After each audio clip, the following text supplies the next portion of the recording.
Hello good morning students. देखिए, modern physics को लेकर के आपके काफ़ी सारे डाउट्स अराइज हो रहे हैं, काफ़ी सारी प्रॉब्लम आ रही हैं। तो मैंने सोचा कि आपकी कॉमन प्रॉब्लम्स को लेकर के क्यों ना एक लेक्चर प्रिपेयर किया जाए। तो आज के इस लेक्चर में हम आपकी कॉमन प्रॉब्लम्स की बात करेंगे, साथ में 2-3 न्यूमेरिकल का एनालिसिस करेंगे, जिससे आपको थोड़ा सा कॉन्सेप्ट बिल्ड करने में प्रॉब्लम नहीं। तो देखिए, जो सबसे ज़्यादा कॉमन प्रॉब्लम आ रही है वो आ रही है कि सर हमें रेंज का आइडिया नहीं लग पा रहा है कि रेंज कैसे निकालनी है।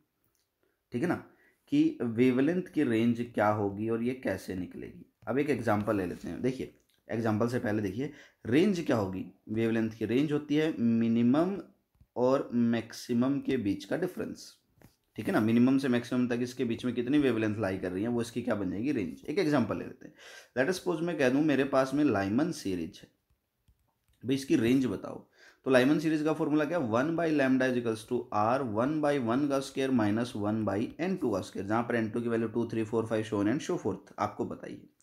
अब हम इस लाइमन सीरीज की रेंज निकाल सकते हैं अगर मुझे इसकी मिनिमम वैल्यू पता लग जाए और मुझे क्या पता लग जाए, इसकी मैक्सिमम वैल्यू पता लग जाए। अगर मुझे ये दोनों पता लग जाएं तो मैं इसकी रेंज इजीली निकाल सकता हूं। तो मैं यहाँ लिख रहा हूँ फॉर शॉर्टेस्ट या मिनिमम के लिए हम क्या करेंगे, फॉर लॉन्गेस्ट या मैक्सिमम के लिए हम क्या करेंगे। देखिए, शॉर्टेस्ट या मिनिमम के लिए हम n2 की वैल्यू को हमेशा क्या रख देंगे, इन्फिनिटी रख देंगे, और n1 की वैल्यू तो आपकी सीरीज के अकॉर्डिंग रखी जाएगी। फॉर एग्जांपल, अब लाइमन सीरीज की हमें मिनिमम वैल्यू चाहिए या शॉर्टेस्ट वेवलेंथ चाहिए, तो 1/λ=r इंटू में 1/1 का स्क्वायर माइनस 1/n2 को इन्फिनिटी रख दिया, तो ये तो पूरी टर्म जीरो ही होगी।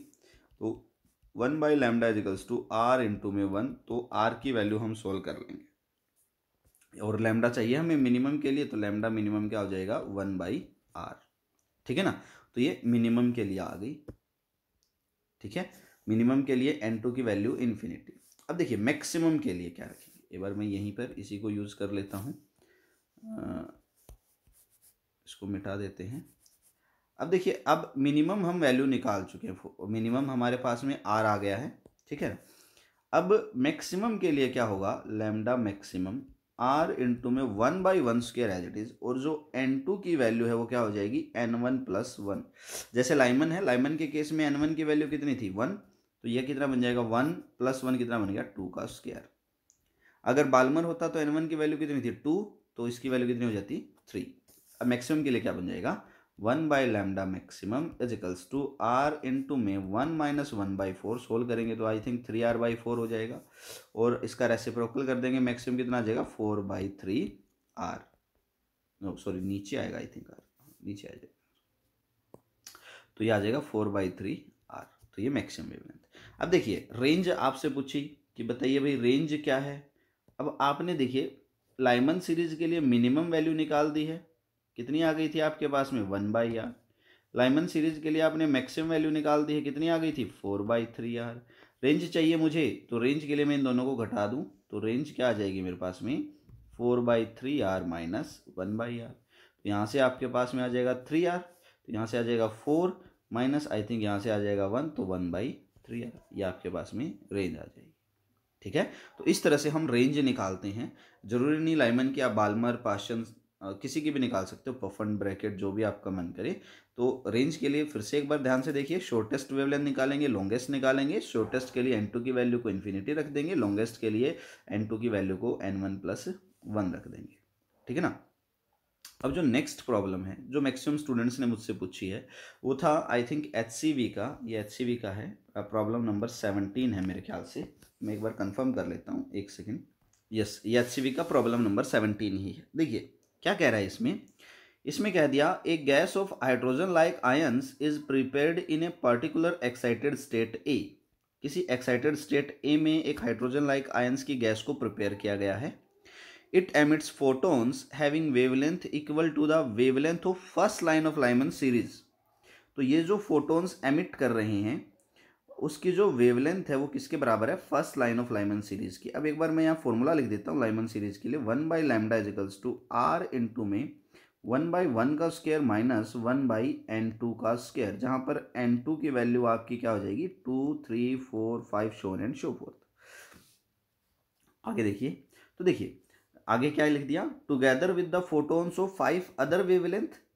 तो हमारे पास में जो गैस है वो एमिट कर रही है एक फोटोन तो किसका एमिट कर रही है, एक फोटोन तो एमिट कर रही है वो लाइमन का, ठीक है ना। साथ में 5 फोटोन वो एमिट कर रहे हैं किसी भी अदर वेवलेंथ का, ठीक है ना। एक फोटोन तो फर्स्ट लाइन ऑफ लाइमर हो गया और 5 फोटोन हो गए अदर। तो देखिए टोटल नंबर ऑफ फोटोन मेरे पास में कितने बने, यहां से टोटल नंबर ऑफ फोटोन्स बन गए मेरे पास में 6। अब क्या कह दिया, identify the gas and the principal quantum number of the state A. अब 6 फोटोन का मतलब है 6 आपकी स्पेक्ट्रल लाइंस रिलीज हो रही हैं, 6 स्पेक्ट्रल लाइंस रिलीज हो रही हैं। अब 6 स्पेक्ट्रल लाइंस है तो एन की वैल्यू निकालनी, हमें पता है स्पेक्ट्रल लाइन का formula, number of spectral lines n into में एन माइनस 1/2 बराबर है 6 हो जाएगा, यही था फॉर्मूला आई थिंक। तो यहाँ से हम सोल्व करेंगे तो ये बन जाएगा आई थिंक एन इंटू में n minus 1 is equals to 12, तो n square minus n minus 12 is equals to 0। यहाँ से सोल्व करेंगे तो एन स्केयर ये आ जाएगा माइनस के 4n प्लस के 3n माइनस के 12 बराबर है 0। तो n बाहर आ जाएगा, n माइनस 4 प्लस 3 बाहर आ जाएगा n माइनस 4, तो n माइनस 4 यहाँ से आ जाएगा और n प्लस 3 यहाँ से आ जाएगा। ये बन जाएगा n की वैल्यू या तो 4 होगी या तो n की वैल्यू माइनस 3 होगी। अब क्वांटम नंबर कांट भी नेगेटिव, ऑर्बिट तो पॉजिटिव ही होते हैं, तो n की वैल्यू क्या हो जाएगी, 4 हो जाएगी। तो ये आ गया आपका प्रिंसिपल क्वांटम नंबर। अभी चलिए जरा गैस को आइडेंटिफाई और करते हैं। देखिए गैस को आइडेंटिफाई करने के लिए हमें इसकी जरूरत रहेगी, first line of Lyman state, ठीक है। एक बार मैं बाकी को रब कर देता हूँ। अब देखिए हमारे पास में क्या आ गया, हमारे पास में आ चुका है n, प्रिंसिपल क्वांटम नंबर 4 है। एक बार मैं जरा आपके लिए डायग्राम बना लेता हूँ। अब प्रिंसिपल क्वांटम नंबर 4 का मतलब क्या है, अब प्रिंसिपल क्वांटम नंबर 4 का मतलब है लेट अस सपोज ये हो गया थर्ड, ये हो गया फोर्थ। आपका मान लीजिए मैंने कह दिया प्रिंसिपल क्वांटम नंबर 4 है, तो आपका मान लीजिए इलेक्ट्रॉन है यहाँ।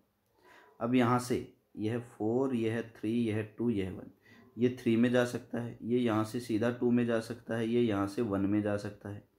3 में जाने के बाद ये 2 में जा सकता है, 3 से ये सीधा कहाँ जा सकता है, 1 में भी जा सकता है, ठीक है ना। यानी कि ट्रांजिशंस मेरी कहाँ से कहाँ हो सकती हैं, ट्रांजिशन मेरी 4 से 3 हो सकती है, 4 से 2 हो सकती है, 4 से 1 हो सकती है। अगली ट्रांजिशन कहाँ से हो सकती है, 3 से 2 हो सकती है, 3 से 1 हो सकती है। अगली ट्रांजिशन मेरी कहाँ से कहाँ हो सकती है, 2 से 1 हो सकती है, ठीक है ना। अब हमें क्या करना है, गैस को आइडेंटिफाई करना है। अब हमें गैस को आइडेंटिफाई करना है तो चलिए जरा देखते हैं कि फर्स्ट लाइन के लिए इलेक्ट्रॉन की ट्रांजिशन कहाँ से कहाँ हुई होगी। फर्स्ट लाइन के लिए देखो इलेक्ट्रॉन की ये न्यूक्लियस है, फर्स्ट लाइन मेरी कब एमिट होगी, जब n2 की वैल्यू कितनी होगी 2, यानी कि इलेक्ट्रॉन कहाँ है मेरा 1 और कहाँ जा रहा है 2 में, तो ये मेरा फर्स्ट हो गया। यहाँ से मेरा कहाँ जा रहा है, सेकंड में जा रहा है इलेक्ट्रॉन। तो जब इलेक्ट्रॉन पहले से दूसरे में जा रहा है तो मैं क्यों ना इन दोनों के बीच का एनर्जी गैप निकाल लूँ कि एक से दूसरे में जाने के लिए इसको कितनी एनर्जी की ज़रूरत है। तो मेरा डेल्टा ई क्या आ जाएगा, E2 माइनस E1। तो मेरा डेल्टा ई आ जाएगा यहाँ से, ठीक है ना। यह आ जाएगा मेरे पास में, फर्स्ट लाइन है ना मेरे पास में, फर्स्ट लाइन के लिए मेरे पास में आ जाएगा I think 10.02 electron volt. Solve करके देख लेना। अगर किसी को डाउट है कि ये किस तरह से आया है तो आप ऐसे निकाल सकते हो। देखिए इसको एक बार यहाँ से मिटा दीजिए, इसको आप ऐसे निकाल दो। हमें पता है एनर्जी क्या होती है, hc/λ। तो मैं फर्स्ट लाइन के लिए 1/λ निकाल लेता हूँ, क्या आ जाएगा r इंटू में 1/1 का स्क्वायर माइनस 1/2 का स्क्वायर। तो 1/λ is equals to r into में 4 माइनस 1 3/4। तो ये लैम्डा आ गया। तो hc इंटू में 3/4 r रखेंगे, एनर्जी निकाल लेंगे आई थिंक 10.02 इलेक्ट्रॉन वोल्ट आ जाएगा जब आप इसको सोल्व करेंगे, ठीक है ना। तो इस तरह से आप इस एनर्जी को निकाल लेंगे। अब देखिए आगे देखते हैं एक बार। अब आगे क्या है हमारे पास में, देखिए कि ये हो गया मेरे पास में, एनर्जी आ गई मेरे पास में लाइमन सीरीज के फर्स्ट की।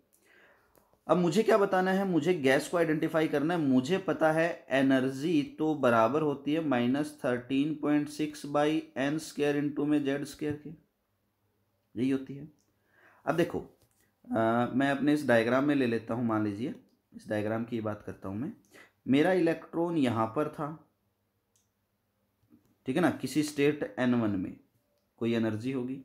उसके बाद मेरा ये इलेक्ट्रॉन किसी भी स्टेट n2 में चला गया, चाहे वो थर्ड में गया हो, चाहे वो फोर्थ में गया हो, चाहे वो सेकंड में गया हो, कोई ना कोई एनर्जी होगी n2 में। तो जब n1 में था तो मैंने कह दिया एनर्जी है E1 बराबर -13.6 बाई n1 का स्क्वायर इंटू में जेड स्क्वायर। जब n2 में चला गया तो एनर्जी होगी -13.6 बाई n2 का स्क्वायर इंटू में जेड स्क्वायर। यही होगी मेरे पास में एनर्जी। अब देखिए, अब मुझे पता है कि जब इलेक्ट्रॉन मेरा एक ऑर्बिट से दूसरे में जंप कर रहा है तो पहली लाइमन सीरीज को जनरेट कर रहा है, और पहली लाइमन सीरीज की एनर्जी कितनी है 10.02। तो मेरा चेंज इन एनर्जी क्या हो जाएगा, या तो E2 माइनस E1 कह दो या E1 माइनस E2 कह दो, कोई फर्क नहीं पड़ेगा। अब मेरा चेंज इन एनर्जी कितना आ रहा है 10.02 इलेक्ट्रॉन वोल्ट, बराबर किसके हो जाएगा E2, यानी कि -13.6 बाई n2 का square into Z square, minus minus plus हो जाएगा 13.6 बाई n1 का स्क्वायर इंटू जेड स्क्वायर। अब यहाँ से मैं कह सकता हूँ 10.02 बराबर है -13.6 जेड स्क्वायर, कॉमन ले आता हूँ 1/n1 का स्क्वायर माइनस 1/ क्या हो जाएगा n2 का स्क्वायर। अब मुझे अगर n1 और n2 मिल जाए तो मेरा काम चल जाए, ठीक है ना। मुझे n1 और n2 चाहिए। अब देखिए n1 n2, देखो n1 या तो मेरा 4 हो सकता है, n2 मेरा क्या हो सकता है 3 हो सकता है, ठीक है। n1 की वैल्यू मेरी 4 हो सकती है, n2 की वैल्यू क्या हो सकती है 2 हो सकती है। n1 की वैल्यू मेरी 4 हो सकती है, n2 की वैल्यू क्या हो सकती है 1 हो सकती है। इस तरह से मैं इन सब की वैल्यू, अगली बार n1 की वैल्यू मेरी 3 हो सकती है, n2 की वैल्यू क्या हो सकती है 2 हो सकती है, कर सकता हूँ मैं। अब मुझे ये सारी वैल्यूज इसमें पुट करके आंसर चेक करना है। अब मुझे पता है जेड एटॉमिक नंबर है, एटॉमिक नंबर फ्रैक्शन में नहीं होता है, तो जो आंसर कंप्लीट आएगा, जिनको रखने के बाद मेरा कंप्लीट आंसर आएगा या अप्रोक्सीमेट कंप्लीट होगा, फॉर एग्जांपल मान लीजिए आपका है 4, ठीक है ना, सोल्व करने के बाद अगर आपका मान लीजिए 3.9 के करीब आ गया तो ये राउंड ऑफ करके क्या बन जाएगा 4 ही तो बन जाएगा, तो ये मेरा ठीक आंसर होगा, ठीक है ना। यानी कि आपको जेड की वैल्यू निकालनी है जो कंप्लीट होगी। तो आप जब n1 की वैल्यू को यहाँ पर रख देंगे आप 4 और n2 की वैल्यू को आप रख देंगे 2, तो आपके पास जो आंसर आएगा वो जेड की वैल्यू कंप्लीट लेकर के आएगा। अब आप यहाँ पर वैल्यूज पुट करेंगे और इसको सॉल्व कर लेंगे, ठीक है। सेकंड पार्ट बड़ा अच्छा था, मतलब थोड़ा सा ब्रेन एक्सरसाइज ज़रूरी है इसे करने के लिए, तो एक बार फिर से देख लीजिए। फर्स्ट जब सीरीज़ मेरी यहाँ से जनरेट होगी तो पहली सीरीज़ के लिए जो एनर्जी डिफरेंस होगा वो होगा 10.02 इलेक्ट्रॉन वोल्ट, ठीक है। निकाल के देख लेना आप, ये रफली मेरा आइडिया है। और ये कब आएगी जब इलेक्ट्रॉन एक एटम से दूसरे में जंप करे, एक ऑर्बिट से सॉरी दूसरे में जंप करेगा, और उसके लिए हमने फॉर्मूला लिख लिया, यहाँ से हमने वैल्यूज पुट की और जेड की वैल्यू निकाल ली, ठीक है। अब आगे देखते हैं। देखिए इसी तरह से एक और क्वेश्चन है, a doubly ionized lithium atom is hydrogen like with atomic number 3. Find the wavelength of the radiation required to excite the electron in lithium from the ground state to the second excited state, ठीक है ना। Find the wavelength हमें बतानी है। अब एक चीज़ देखो, अब मैं कई बार तुम्हें बताता हूँ। देखो मान लो मेरा ये न्यूक्लियस है, ये मेरा पहला ऑर्बिट हो गया मान लो, और ये है मेरा कोई दूसरा ऑर्बिट, ठीक है ना। अब इलेक्ट्रॉन मेरा पहले ऑर्बिट में है तो उसके पास एनर्जी है -13.6 इलेक्ट्रॉन वोल्ट। जब वो दूसरे में पहुंच जाएगा तो एनर्जी कितनी हो जाएगी, मैं निकाल लेता हूँ। -13.6 डिवाइडेड बाई 4 सोल्व करेंगे तो -4 3 जा 12 4 -3.4 इलेक्ट्रॉन वोल्ट। तो यहाँ पर जब वो इलेक्ट्रॉन जाएगा तो उसके पास एनर्जी -3.4 इलेक्ट्रॉन। यानी कि अगर मुझे इलेक्ट्रॉन यहाँ से यहाँ जंप करवाना है तो मुझे कितनी एनर्जी से देनी पड़ेगी, तो मुझे इन दोनों के जो डिफरेंस है उतनी ही एनर्जी देनी पड़ेगी। तो मैं कह दूंगा डेल्टा ई बराबर क्या हो जाएगा मेरे पास में डेल्टा ई मेरे पास में क्या हो जाएगा -3.4 + 13.6 घटा दिया मैंने कह दिया E2 - E1, ठीक है ना। तो ये कितना आ जाएगा 13.6 में से आप 3.4 सब्ट्रैक्ट कर दो, 10.2 आ जाएगा, ठीक है ना। अगर ये 10.2 है तो प्लीज़ यहाँ पर ही देखना, ये भी 10.2 होगा, 10.02 नहीं मिलेगा, तो इसको देख लेना 10.2 या 10.02, तो ये 10.2 आ जाएगा। यानी कि अगर मैं इस 13.6 में 10.2 की एनर्जी और दे दूँ बाहर से तो इसकी एनर्जी 13.4 इलेक्ट्रॉन वोल्ट हो जाएगी। तो ये उसी ऑर्बिट में जंप करेगा जिस ऑर्बिट में एनर्जी कितनी होगी 3.4 इलेक्ट्रॉन वोल्ट। ये जरूरी बात है, यही समझना। अगर ये बात समझ में आ गई तो बोहर्स के प्रिंसिपल पे जितने भी क्वेश्चन है समझो सारे हो गए कि इलेक्ट्रॉन एक ऑर्बिट से दूसरे में जंप सिर्फ तभी करेगा जब उसे उन दोनों के एनर्जी गैप के बराबर की एनर्जी क्या की जाए, दी जाए। उससे कम होगी तो जंप नहीं करेगा, उससे ज़्यादा होगी तो उससे आगे वाले ऑर्बिट में अगर वो सेटिस्फाई हो रही है तो वहाँ जंप कर जाएगा। ठीक है ना। अब चलिए ज़रा देखते हैं क्वेश्चन हमें क्या कह रहा है। अब क्वेश्चन हमें कुछ ये कह रहा है कि हमें वेवलेंथ फाइंड आउट करनी है। ठीक है ना, कि मैं कितनी रेडिएशन की वेवलेंथ डालूं कि डबली आयनाइज्ड लिथियम एटम है मेरे पास में। डबली आयनाइज्ड का मतलब अब लिथियम एटम है, lithium atom hydrogen helium lithium 3 electron यानी कि 2 यहाँ पर 1 यहाँ पर, ये तो हाइड्रोजन लाइक है नहीं, पर कह दिया डबली आयनाइज्ड है यानी कि 2 इलेक्ट्रॉन यहाँ से छूट के जा चुके हैं इसको, तो एक ही इलेक्ट्रॉन इसके पास में भी क्या होगा, प्रेजेंट होगा, तो ये हाइड्रोजन लाइक एटम है। अब डबली आयनाइज्ड आपके पास में लिथियम एटम है, कितनी एनर्जी में रेडिएशंस की दूं कि इलेक्ट्रॉन एक्साइट हो जाएं ग्राउंड स्टेट से सेकंड एक्साइटेड स्टेट में। अब सबसे पहले देखते हैं सेकंड एक्साइटेड स्टेट हमारी कब बनेगी। ठीक है ना, मैं इसको एक बार मिटा देता हूं यहां से। अब देखिए सेकंड एक्साइटेड स्टेट हमारी, अब सेकंड एक्साइटेड स्टेट कब होगी, ये मेरा न्यूक्लियस, ये है मेरी ग्राउंड स्टेट। जब n की वैल्यू 1 है तो होगी ग्राउंड स्टेट। अब जब n की वैल्यू मेरी कितनी हो जाएगी, 2 हो जाएगी, तो मेरी क्या हो जाएगी, पहली एक्साइटेड स्टेट, इलेक्ट्रॉन एक्साइट कर गया भाई। तो जब n की वैल्यू 3 हो जाएगी तो क्या हो जाएगी मेरी सेकंड एक्साइटेड स्टेट। ठीक है ना।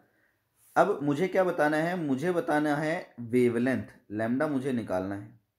मुझे पता है एनर्जी बराबर hc बाई लैम्डा होगी, अगर मुझे एनर्जी मिल जाए तो काम चल जाए।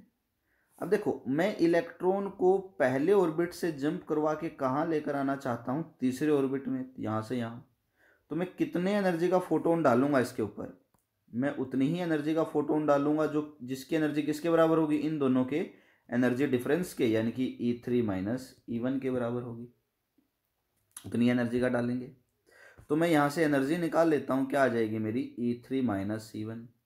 एनर्जी का फॉर्मूला क्या होता है, -13.6 अपोन में जेड स्क्वायर अपोन में क्या आ जाएगा आपका n square, minus minus plus 13.6 Z square upon में क्या आ जाएगा n1 स्क्वायर, ये n3 स्क्वायर मान लो। अब मुझे पता है n1 की वैल्यू तो 1 है, मुझे पता है n2 की वैल्यू कितनी है, 3 है, पुट कर देता हूँ मैं कॉमन निकाल लेता हूँ। 13.6 जेड स्क्वायर कॉमन निकाल दिया, 1/1 n1 का स्क्वायर तो 1 हो गया 1, माइनस में 1/n3 का स्क्वायर क्या हो जाएगा 9। जेड की वैल्यू मुझे कितनी दे दी है, 3 दे दी है। मैं इसको सोल्व कर सकता हूँ, एनर्जी आ जाएगी, और एनर्जी को किसके बराबर रख दूँ, hc बाई लैम्डा की मेरी क्या आ जाएगी, वेवलेंथ आ जाएगी। ठीक है ना, इस तरह से हम ये क्वेश्चन कर सकते हैं। नेक्स्ट देखते हैं। ओके, एक वीडियो काफ़ी लंबा हो जाएगा नेक्स्ट क्वेश्चन के अगर हम करने लग गए तो इस क्वेश्चन को आप लोगों ने अपने होमवर्क के लिए इन दोनों क्वेश्चन को नोट डाउन करना है। स्क्रीन को पॉज कर लेना, जो ज़रूरी चीज़ें हैं वो आप यहाँ से नोट डाउन कर लेना। मैं इसको थोड़ा सा नीचे कर देता हूँ ताकि आप लोग इजीली नोट डाउन कर सकें। अगर कुछ ना समझ में आए तो मुझसे आप पूछ भी सकते हो। ठीक है ना, तो ये यहाँ पर जब आप नोट डाउन करेंगे तो यहाँ देखेंगे ये एंगस्ट्रॉम है। ठीक है, नेक्स्ट ये रहा, स्क्रीन को मैं थोड़ा सा नीचे कर देता हूँ। आप इन दोनों क्वेश्चंस को नोट डाउन करेंगे, सॉल्व करेंगे, डाउट सेशन में मेरे पास इनके सॉल्यूशंस को पोस्ट करेंगे। ठीक है, thank you, have a great day ahead.